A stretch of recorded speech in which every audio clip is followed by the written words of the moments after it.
Pourquoi je commence mon voyage en Occitanie de la ville de Pézenas.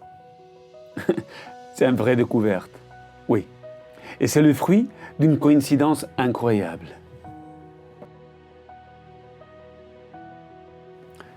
Ce n'était pas prévu dans mon voyage de m'arrêter à Pézenas. Je devais aller tout de suite à Montpellier. Mais j'étais fatigué et comme ça, j'ai cherché un B&B. Donc, je trouve un B&B où, devant un cimetière de la ville. Qu'est-ce qu'on fait? On part, on change, on était trop fatigué. Et au même moment, je reçois un message d'une amie qui habite à Avignon et, surprise, découvert d'un cimetière juif à Pézenas. Il dit, mais c'est pas possible. Alors j'envoie tout de suite un message, mais tu sais où je suis à Pézenas. Mais ma soeur habite là-bas. Non, c'est vrai, oui, non, oui. Miracle, on va visiter le cimetière de Pézenas.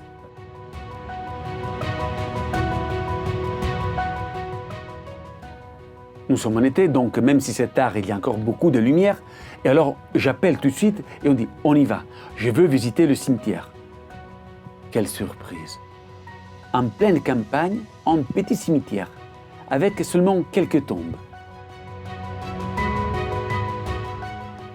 Un cimetière, hors ville, donc ça veut dire quand même qu'il y avait une communauté juive ici.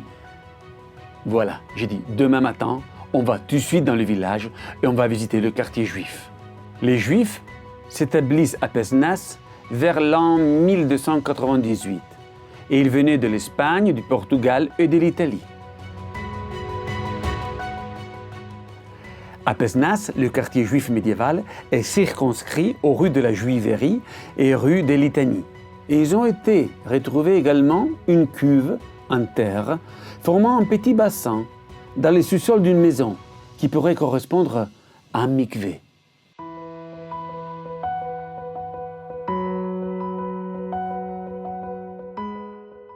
Grâce au cimetière, j'ai pu connaître la vie juive de cette ville. Et maintenant, on va à Montpellier.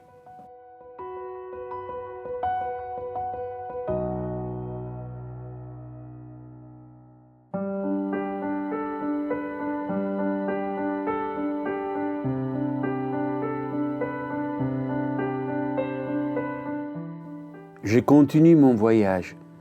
Je descends encore plus vers le sud de la France. Et je rentre dans la région de l'Occitanie. Je me trouve à Montpellier. Et tout de suite, j'ai voulu visiter l'ancien quartier juif et le centre Maïmonide.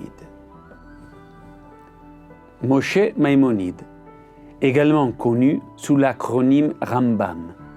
Espagnol de naissance, il était rabbin, philosophe, médecin, talmudiste et juriste, le plus prestigieux et le plus influent du Moyen Âge.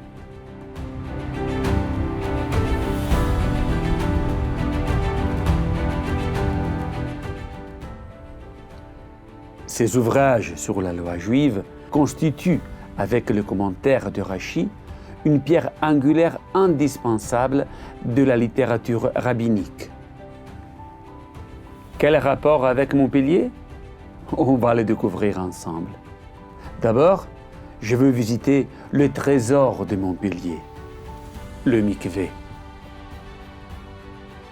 Ciao Michael, on est à Montpellier, le centre études Maïmonide, non? C'est le centre Maïmonide où il y a des trésors ici à Montpellier du judaïsme. Et là, on est devant, je vois, le mikvé médiéval. Absolument. On se trouve dans la rue centrale des Juifs au Moyen-Âge, qui était la rue principale de l'un des deux quartiers juifs médiévaux, l'un dans le fief seigneurial Guillem. Les rois montpelliérains Guillem protégeaient les Juifs, ils en avaient besoin d'un point de vue économique, d'un point de vue politique. Et effectivement, toute la vie s'articulait autour de cette artère centrale, avec des petites ruelles avoisinantes. On ne pouvait pas parler de ghetto, parce que le terme est anachronique. Ouais. Il a parlé à Venezia. Et le terme est impropre parce que c'était des quartiers ouverts, habitat judéo-chrétien mêlé.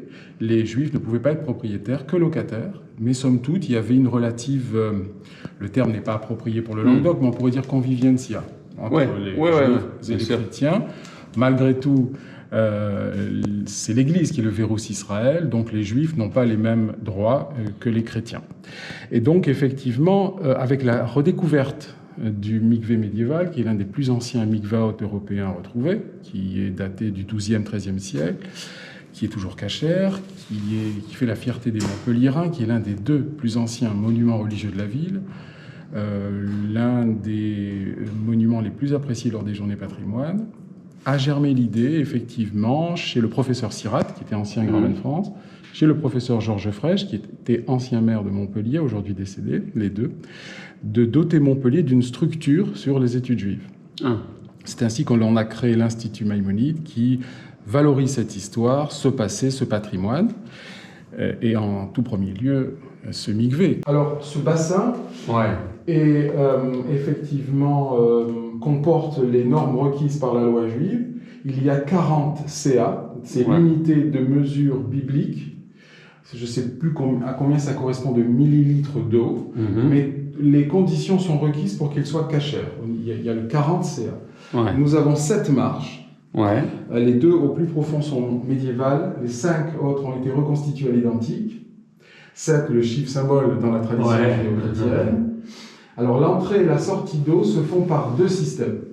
Par l'orifice mural ornementé d'une gargouille, par ce trou, cet orifice, comme une piscine, et aussi par capillarité. Quand on touche la pierre, elle laisse passer l'eau, comme un tamis, par capillarité, par transpiration. Ce mikvé a fonctionné au moins minimum du XIIe au XIVe siècle. Là, effectivement, nous nous trouvons dans cet escalier qui est du XVIIe, XVIIIe siècle, qui a été réalisé pour un avocat, maître Auteracte, notaire à Montpellier, qui en a fait ses appartements personnels. Mais il a construit, le savait-il, ne le savait-il pas, sur le bâtiment synagogal médiéval. Et nous avons ici la pierre du Moyen-Âge. La façade était ici, au Moyen-Âge. On a mis un chapeau sur le squelette médiéval. Et effectivement, depuis 10-20 ans, ce lieu qui est monument historique, fait l'objet d'investigations archéologiques, de fouilles, pour comprendre l'articulation du bâtiment. Là, on va dans la rue du Figuier. C'est une rue intéressante parce que, d'une part, elle fait partie du quartier juif médiéval, et d'autre part, elle est intéressante parce c'est l'une des plus exiguës, l'une des plus étroites. On peut presque toucher les murs avec les bras. Ah oui, c'est vrai. C'est un peu comme à Reims, là. Mais quel était le rapport entre la communauté juive et les autres, l'Église?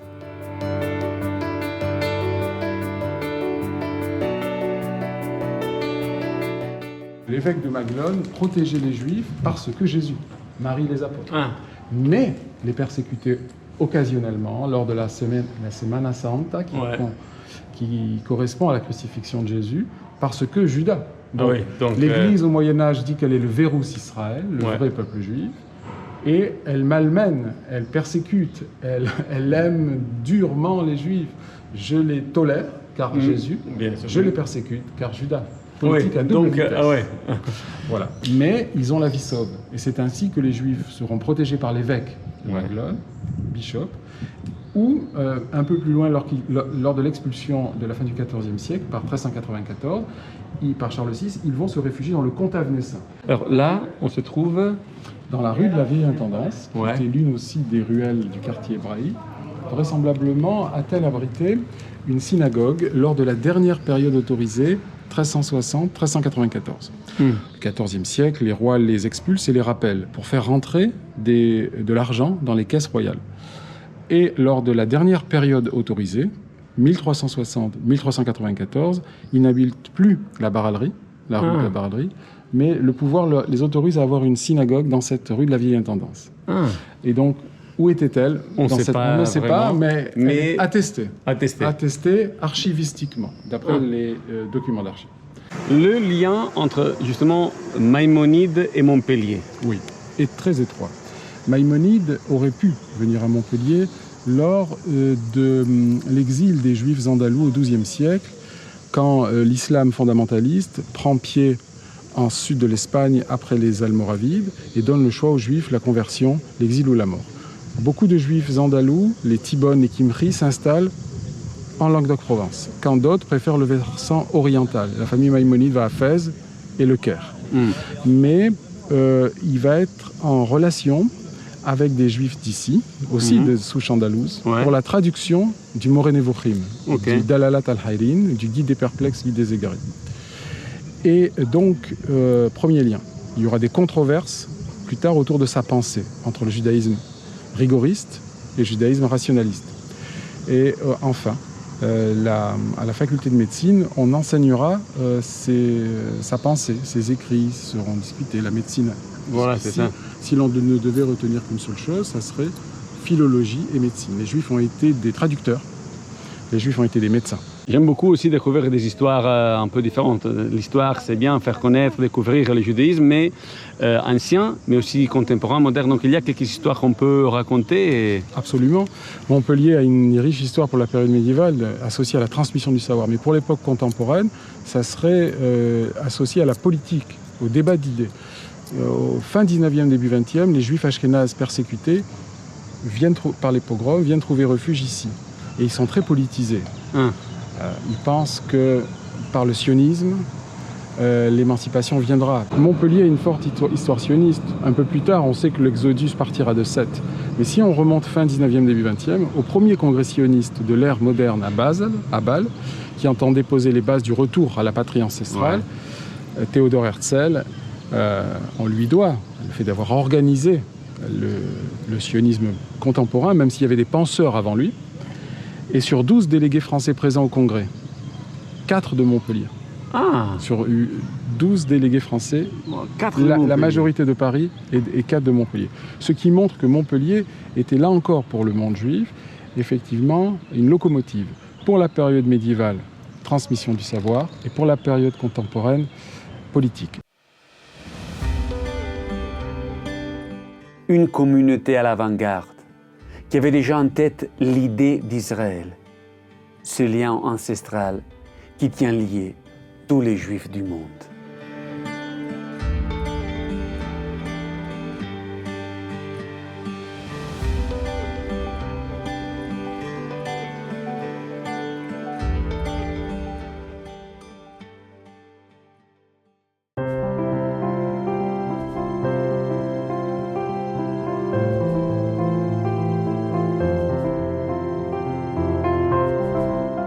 En Italie, j'ai visité une des plus belles villes de la Toscane, Pitigliano, nommée la Petite Jérusalem. J'ai pensé qu'elle était unique. Eh bien non. Même ici, les Juifs ont donné ce nom. Parce que quand ils sont arrivés et qu'ils ont vu de la plaine la cathédrale de l'époque, on dit « Mais c'est Jérusalem !» Mais voilà, dans Jérusalem de France. Mais maintenant, je vais aller tout de suite dans le vieux quartier juif.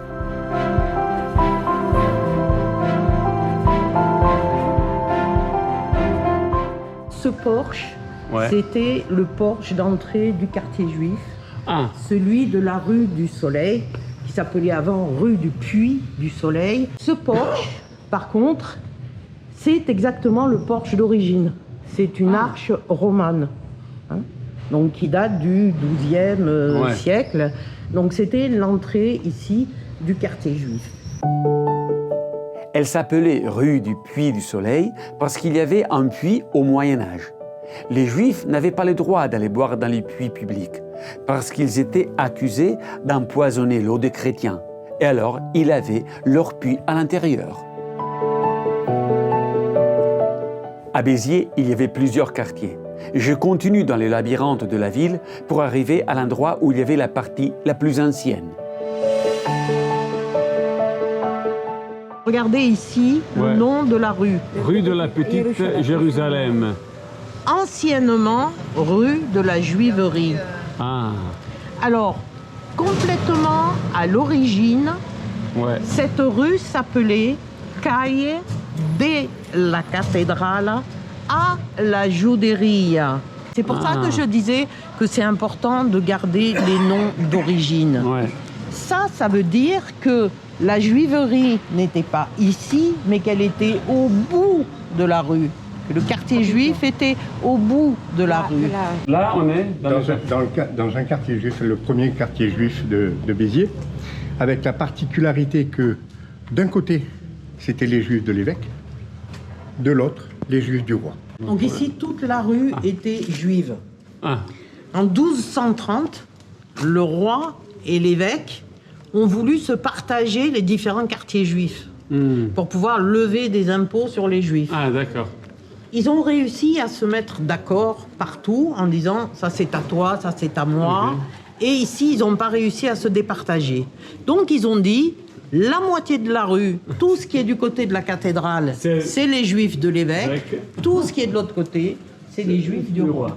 Et notamment à l'époque où il y avait la conversion, c'est-à-dire qu'ils obligeaient les juifs soit à se convertir, soit à être exécutés, soit à partir. Voilà. Et donc, ceux qui se convertissaient pour ne pas être embêtés, le soir, ils se réunissaient pour faire les prières dans une cave ou une autre.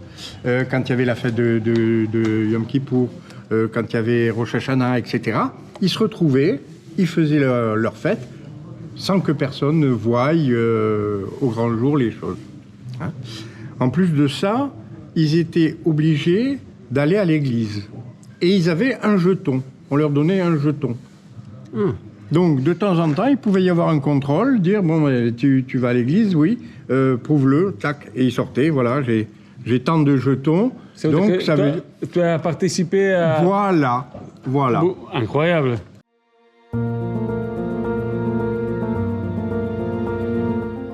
Ici, à Béziers, il y avait aussi une ancienne yeshiva. On ne sait pas où exactement. Mais on sait que pendant l'expulsion des Juifs de France, ils avaient donné la synagogue à l'Église. Et l'Église l'avait transformée en maison du Saint-Esprit.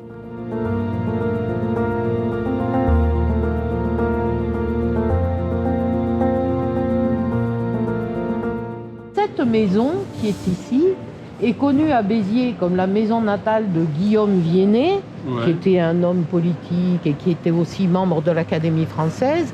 Mais aux archives, on voit que cette maison, bien avant ça, était la maison de Benjamin le Hébreu. Ici, à Béziers, il n'y avait pas de ghetto. Mais il y a eu jusqu'à 4 quartiers juifs. Et la particularité, c'était qu'une rue faisait le tour complet du quartier juif. Et le quartier était à l'intérieur de cette rue.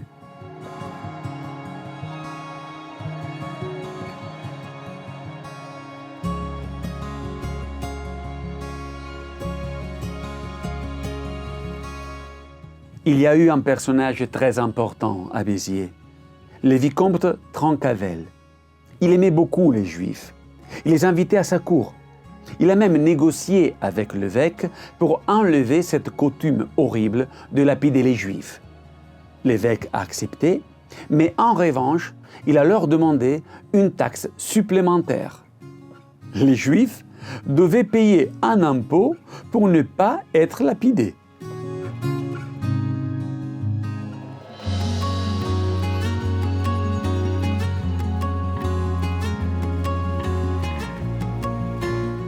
Du début du XIIe siècle jusqu'au début du XIIIe siècle, c'était l'âge d'or à Béziers, qu'à cette époque s'appelait Béder, qui est son nom en hébreu.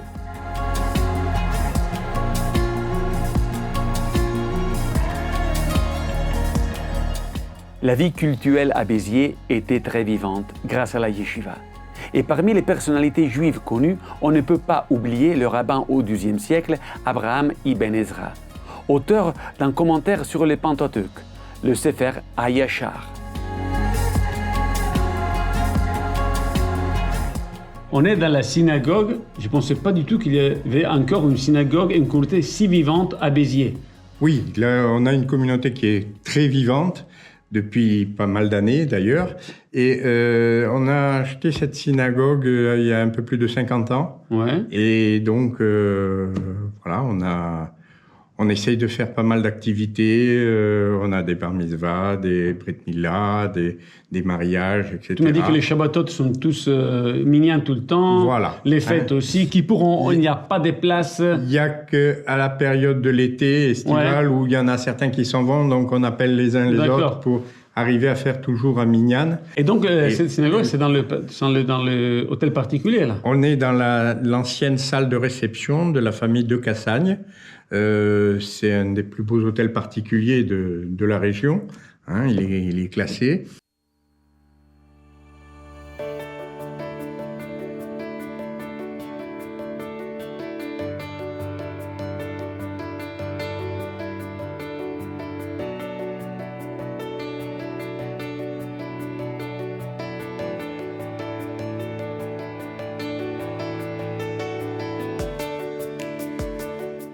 Comme partout, même ici, il y a eu beaucoup de familles déportées.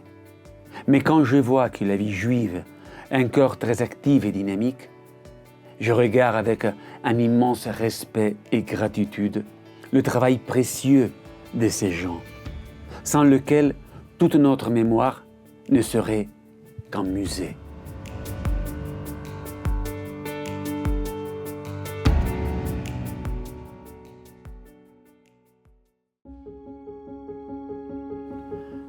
Je descends encore, je vais vers l'Espagne et j'arrive à Narbonne, une ville même les Romains sont arrivés. Mais il y avait aussi une belle communauté juive.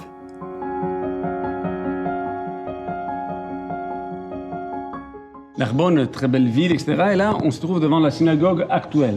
La synagogue actuelle, exactement. C'est une synagogue...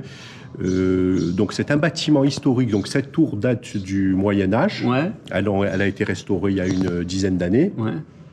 Et donc c'est une synagogue qui nous a été confiée par la mairie de Narbonne il y a environ il y a à peu près 25 ans.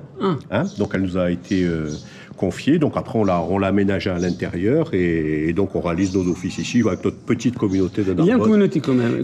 Oui, tout à fait, oui. La synagogue est ouverte tous les Shabbats, les fêtes. Non, il y a une communauté, il y a une vie communautaire à Narbonne. On a une petite coopérative cachère, on a un carré juif aussi. Voilà. Donc on n'a pas de rabbin à demeure, mais on fait venir des jeunes quand il y a besoin.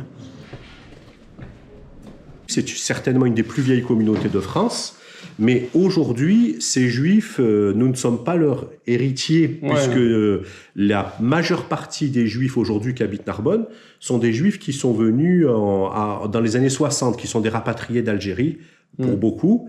Et il n'y a pas de Juifs qui étaient historiquement à Narbonne. Au 5e siècle, parce qu'on a retrouvé des échanges de courriers que je n'ai pas eu entre les mains, il y avait une présence de Juifs, puisque c'est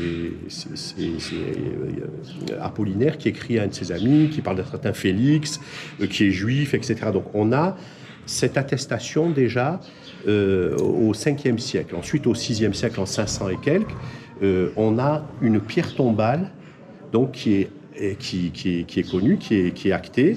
Et donc, elle est datée du 5e siècle. Et donc, c'est une pierre tombale et avec des inscriptions en hébreu. Donc, on sait qu'à cette époque-là, il y avait également des Juifs. Et donc, pendant toute cette période, les Juifs étaient présents à Narbonne.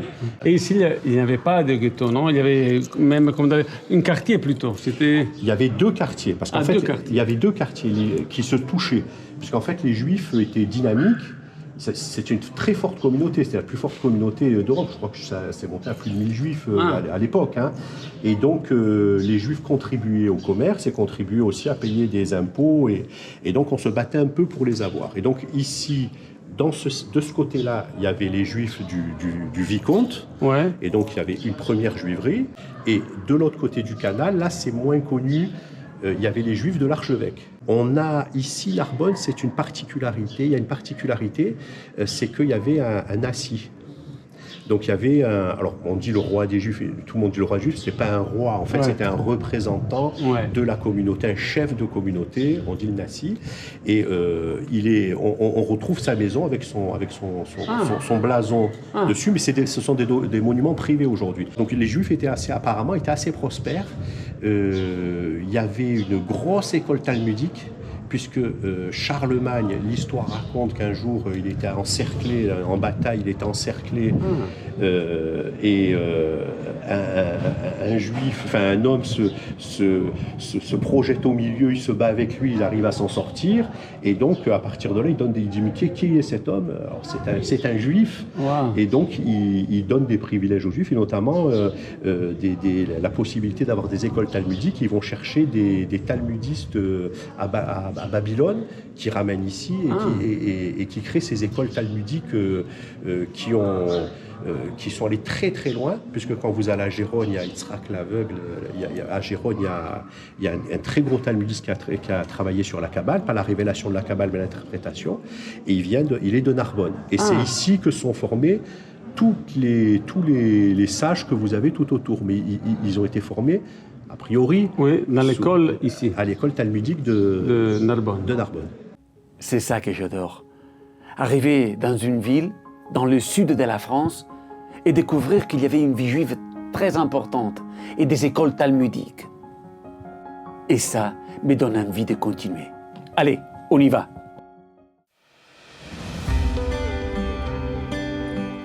Voilà, je suis arrivé à la frontière avec l'Espagne, à Perpignan. Et je vais tout de suite chez mon ami, Maurice Halimi, qui me raconte la vie juive de cette petite communauté, mais très importante. À partir du moment où les persécutions ont commencé, bon, j'ai parlé des persécutions arabes, mais il y a les persécutions chrétiennes, puisque les rois chrétiens avaient l'habitude d'organiser ce qu'on appelle des disputations, c'est-à-dire des disputations entre les rabbins et les évêques, pour essayer de déterminer quelle était l'affirmation de la foi au vrai Dieu, de la vraie religion. Alors, dans tous les cas de figure, si c'était le rabbin qui était vaincu par le discours, les communautés juives étaient massacrées. S'il gagnait, c'était pire. Donc, les deux cas, c'était pas... Voilà, et nous avons la grande disputation de Barcelone, très connue, qui a opposé un juif converti, qui est devenu évêque, à l'immense Narmanide, et Narmanide a obtenu une satisfaction, il est sorti vainqueur de cette disputation, et on commençait et on continuait les persécutions et les massacres des communautés juives, qui se sont réfugiées donc sur le nord. Au fur et à mesure, ils étaient poussés du sud vers le nord. Et le nord, c'est nous, c'est là où on est. Perpignan. Nous, pour ce qui nous concerne à nous, c'est-à-dire ici, nous avons la plus grande star des rabbins du Moyen-Âge, qui s'appelait le Meiri, l'éclairé, celui qui a la lumière en hébreu, et qui a vécu, qui est né en 1249, donc c'était dans le royaume de Majorque, et qui était le représentant de la communauté juive ici, puisque les rabbins représentaient la communauté juive. Ici, nous avons donc comme gisement archéologique sur lesquels nous avons fait travailler beaucoup les archéologues nationaux et locaux, un quartier juif où nous avons identifié un mikvé. Nous sommes au XIIIe siècle. Ici, enfin, chez les Arabes, on appelle le quartier réservé des Juifs le Mellah. Le Mellah, ça veut dire, en arabe, ça veut dire le sel.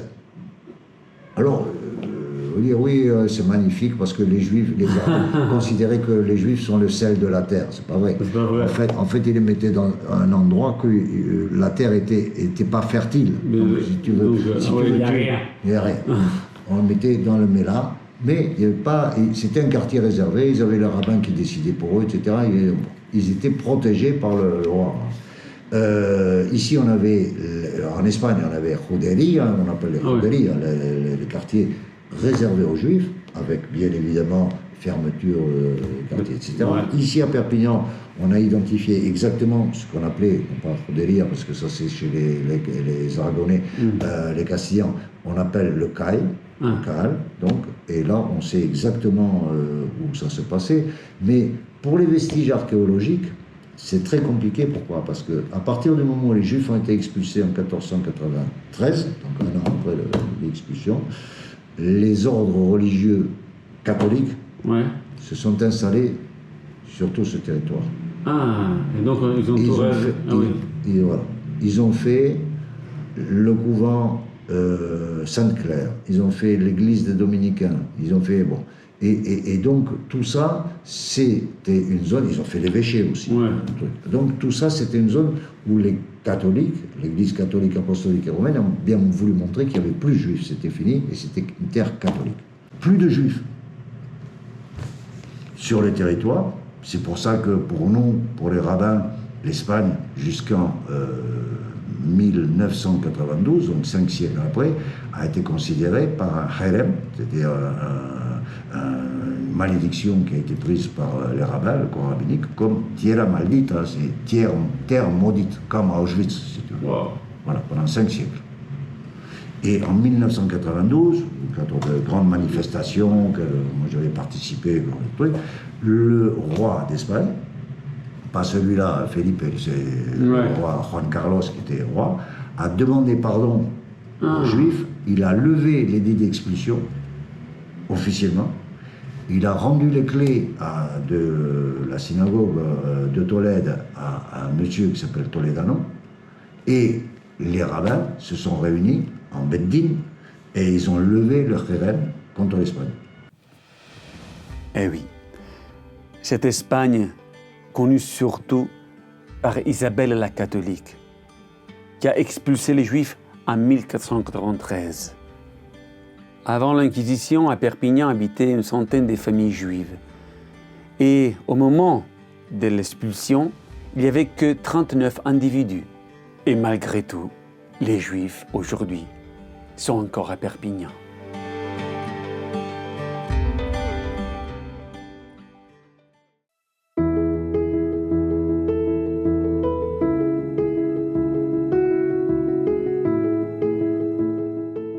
Cette région, l'Occitanie, a des liens avec l'Italie. D'abord, le parallèle entre Béziers et Pitigliano, les deux Jérusalem d'Occident. Et maintenant Toulouse, qu'avec Bologne, sont les deux villes roses.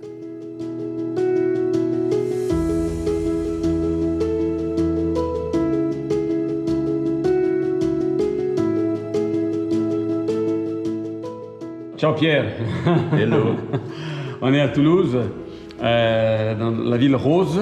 Oui. Donc on va découvrir déjà la ville, mais surtout la vie juive de Toulouse. Et tu m'as invité à la prière dans une synagogue très importante pour la ville. C'est effectivement une synagogue très importante parce que cette synagogue, elle a été créée en 1857, donc elle a presque 2 siècles. Et même pendant la Deuxième Guerre mondiale, alors que Toulouse a connu quand même une occupation allemande, elle n'a jamais vraiment fermé. Elle est toujours restée ouverte. Et ce que tu viens de vivre ce matin, c'est-à-dire de venir ici avec les fidèles, eh ben, ça n'est jamais arrêté. Ça ne s'est jamais arrêté. Jamais. Donc voilà, quasiment jamais. Peut-être un mois ou deux en 1944. Mais c'est tout? C'est tout. Sinon, la synagogue a toujours fonctionné tous les matins. Aujourd'hui, nous avons une dizaine de synagogues à Toulouse et celle-ci continue à fonctionner. C'est la plus ancienne et c'est la synagogue la plus prestigieuse. Comme tu vois, c'est une source de mémoire. Il y a des plaques mémorielles partout. La plaque de la Deuxième Guerre mondiale. Une plaque à la mémoire du cardinal Saliège, c'est-à-dire une personne qui n'est pas juive, mais qui a été un bienfaiteur des Juifs, puisque ça a été un juste parmi les nations, il a sauvé énormément de Juifs, et notamment grâce à lui, il y a eu une prise d'otage en 1943, ici même, un après-midi, pendant Mincha, et c'est lui, dans la nuit, qui a réussi à faire sortir les Juifs qui étaient prisonniers de la milice. Donc voilà, et on voit ici par exemple une plaque aussi pour la mémoire des soldats de 1914-18, de la Première Guerre mondiale. Voilà, c'est une synagogue vraiment qui... Imprégnée d'histoire. Voilà, imprégnée d'histoire et qui est la mémoire juive de Toulouse. Ah ouais. Voilà.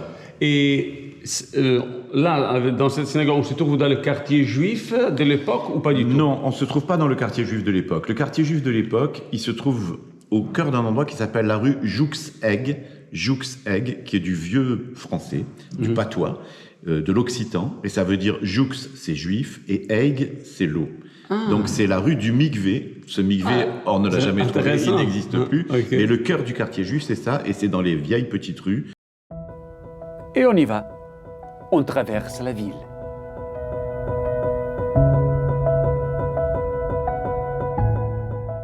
Là, on est devant une statue très importante. Alors, très importante, voilà, très importante pour nous, mais très peu connue des Toulousains. Et c'est ça qui est rigolo parce qu'elle est quand même sur la place, une des places les plus représentatives de Toulouse. On est sur la place Wilson. Et sur la place Wilson, il y a la statue de Goudouli, qui est un grand poète toulousain, occitan. Mais juste à côté, et moins connu, on voit la statue d'Ephraïm Michael, avec les muses autour de lui, les muses qui l'ont inspiré, et lui avec la main qui tient comme ça, parce que c'était vraiment un grand poète. Il n'a écrit que de la poésie. Il est mort jeune, en pleine gloire, et il était très apprécié de ses contemporains. Il n'a pas connu la guerre de 39-45, il est mort avant. On fait quelques pas en arrière et on rentre dans les vieux quartiers juifs de Toulouse. La communauté est très ancienne et les premiers juifs sont attestés en ville du XIe siècle.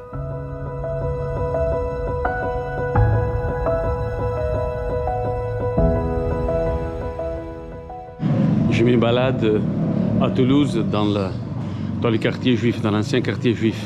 Ils sont présents ici depuis 1180. Le droit romain permettait l'usage de la terre libre, et donc les Juifs possédaient des biens, des immeubles, des vignobles et des champs. Toulouse est aussi la ville de Bernard Guy, grand inquisiteur du XIVe siècle qui a fait brûler beaucoup de manuscrits.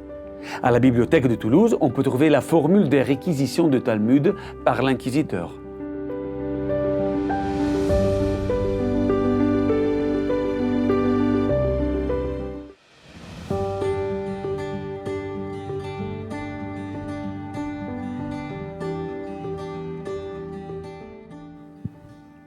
On revient à la vie d'aujourd'hui, au présent.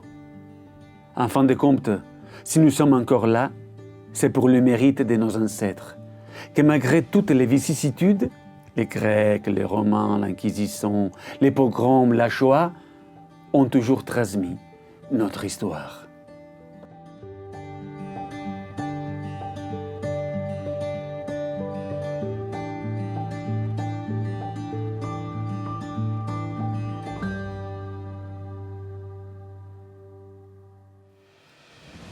C'est comme une course de relais. Chacun doit transmettre son témoin. Moi, je le fais avec mon voyage. De ville en ville, de village en village. Je transmets l'histoire de notre identité.